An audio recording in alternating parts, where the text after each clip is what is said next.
Hello student, reproduction in organism के third part में हम लोग पढ़ेंगे गैमीट ट्रांसफ़र। अभी तक हम लोगों ने जाना कि गैमीट कैसे बनता है और अब ये जो गैमीट बना उसका ट्रांसफ़र कैसे है। क्लियर? तो गैमीट दो टाइप के हम लोगों ने पढ़ा है। एक गैमीट होते हैं male gamete, another will be female gamete. तो जो मेल गैमीट होते हैं वो मोटाइल होते हैं, मूव करने वाले होते हैं, और फीमेल गैमीट जो होते हैं स्टेशनरी होते हैं, जनरली उनका मूवमेंट नहीं होता है। अब इनके मूवमेंट के लिए मीडियम चाहिए, आइदर वाटर और एयर। प्लांट्स के जो मेल गैमीट्स हैं वो मूव करते हैं,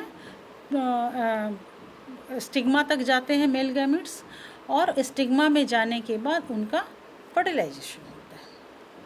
अब नेचर में जो मेल गैमीट्स होते हैं, नेचर ने ऐसा प्रोविज़न रखा है कि मेल गैमीट्स ज़्यादा क्वांटिटी में होते हैं, उनका नंबर बहुत ज़्यादा होता है। क्योंकि अगर मान लीजिए ये मेल गैमीट्स फीमेल के पास फर्टिलाइजेशन के लिए गए, तो जितने भी मेल गैमीट्स हैं ये कोई ज़रूरी नहीं है कि फ़ीमेल के पास जाके वो फर्टिलाइज्ड हो ही जाएंगे। बहुत सारे मेल गैमीट्स बेकार हो जाते हैं। इसलिए नेचर ने मेल गैमीट्स का नंबर ज़्यादा रखा है कि अगर बर्बाद भी हो गए मेल गैमीट्स तो वो दूसरे मेल गैमीट्स जाके फीमेल गैमीट्स के साथ फ्यूज कर जाएंगे और फीमेल गैमीट्स का नंबर कम होता है। तो इस तरह से बहुत सारे प्लांट्स होते हैं जो क्रॉस पॉलिनेशन करते हैं और उसको पहुंचाने के लिए जो पॉलिनेट करना पड़ता है, और पॉलिनेशन के बाद वो अपना फर्टिलाइजेशन का प्रोसेस करते हैं। तो इसको क्लियर हम लोग प्लांट्स के फर्टिलाइजेशन में जब हम लोग फर्टिलाइजेशन पढ़ना चालू करेंगे तो इसको और भी हम लोग डिटेल में पढ़ लेंगे।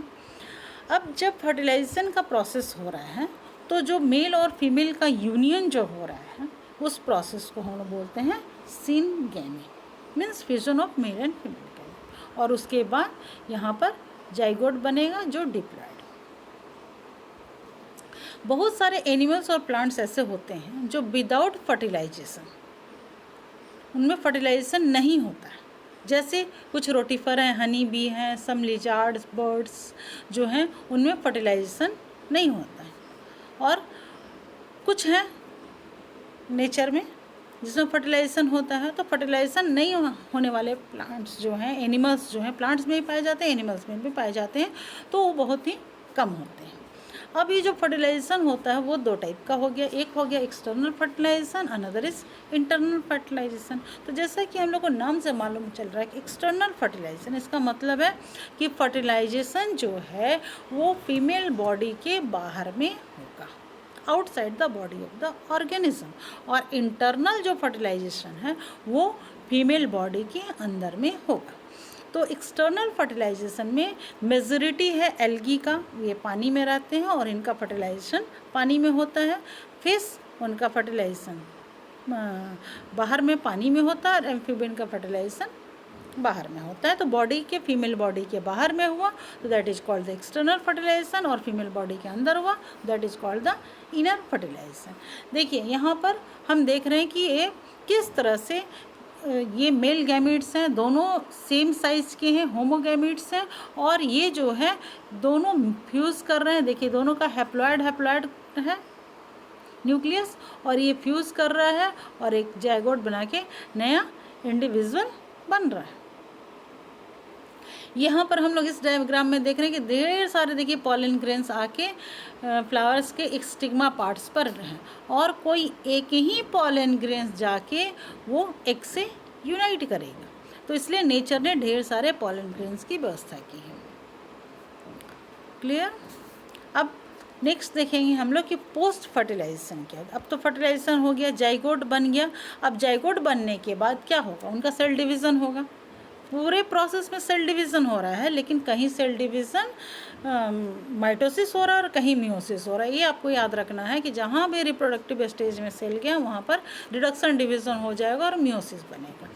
अब जैसे ही जाइगोट बन गया, अब तो क्रोमोजोम नंबर सेम हो गया, तो यहाँ पर जो भी अब डिवीज़न होगा माइटोसिस होगा, और जाइगोट का फिर सेल डिवीज़न होगा, और इस तरह से एक स्पीसीज़ की कंटिन्यूटी जो है वो एक जनरेशन से दूसरे जनरेशन बनी रहेगी। कि जाइगोट बन गया, अब ये न्यू प्रोजेनी को अपना डेवलप करेगा, प्लांट है तो नया ऑफस्प्रिंग बनाएगा और वो फिर जैसा पहला था उसी का दूसरा ऑफस्प्रिंग बन के तैयार हो जाएगा। क्लियर? ट्रू कॉपी नहीं बनेगा, लेकिन आम का पेड़ आम को ही बनाएगा, ह्यूमन बीइंग को ही प्रोड्यूस करेंगे। तो इस तरह से एक जनरेशन टू जनरेशन एक कंटिन्यूटी मेंटेन रहेगी, क्रोमोसोम नंबर सेम रहेगा। अब इस जाइगोट के डेवलपमेंट, अब जाइगोट बन गया, अब उसका डेवलपमेंट होगा, तो जाइगोट के डेवलपमेंट को हम लोग बोलते हैं एम्ब्रियोजेनेसिस। क्लियर?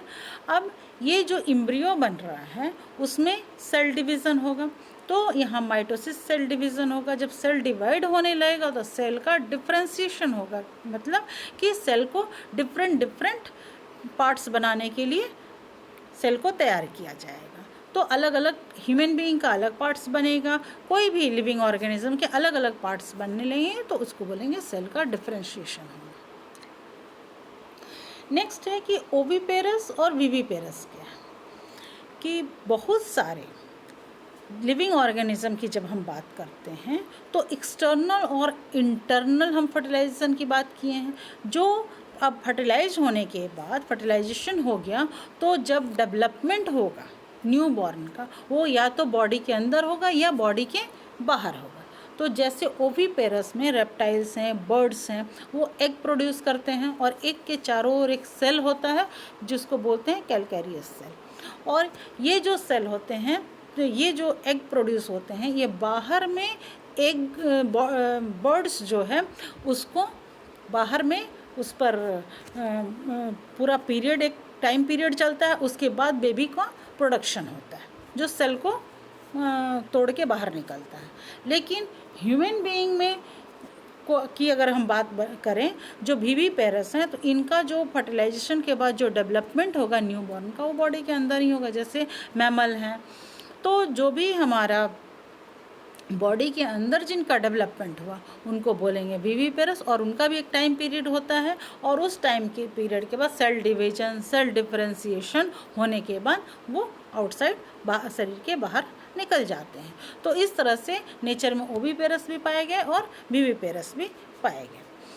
अब जो प्लांट्स का जो एम्ब्रियोजेनेसिस हो रहा है, जाइगोट का जो डेवलपमेंट हो रहा है, तो जो प्लांट्स हैं उसके जो ओव्यूल्स हैं वो सीड में कन्वर्ट हो जाएंगे, ओवरी है वो फ्रूट बनाएगा, और फ्रूट के चारों ओर एक कवरिंग रहेगा जिसको हम लोग पेरिकार्प बोलेंगे। तो इस तरह से हमने देखा कि एक लिविंग ऑर्गेनिज्म है, उसका जो सेक्सुअल रिप्रोडक्शन होता है तो किस तरह गैमीट बन रहा है, किस तरह उसका फर्टिलाइजेशन हो रहा है, और फर्टिलाइजेशन होने के बाद किस तरह उनका पोस्ट फर्टिलाइजेशन हो रहा है। पोस्ट फर्टिलाइजेशन जैसे ही हो जाएगा तो अब ये सीड जब बनेंगे तो फिर सीड ज़मीन में जाएंगे, और सीड ज़मीन में जाके न्यू प्लांट्स को बनाएंगे। उसी तरह जितने भी लिविंग ऑर्गेनिज्म हैं, वो ह्यूमन है, वो भी फिर एक मैच्योरिटी कंटेन करेगा, उसके बाद वो भी फिर रिप्रोडक्शन में जाएगा। तो इस तरह से एक साइकिल चलता रहता, एक कंटिन्यूटी मेंटेन रहती है, स्पीसीज की continuity generation to generation maintain होते रहती है। तो ये हमारा first chapter reproduction in organism complete हो गया। फिर हम लोग नेक्स्ट चैप्टर के साथ मिलते हैं।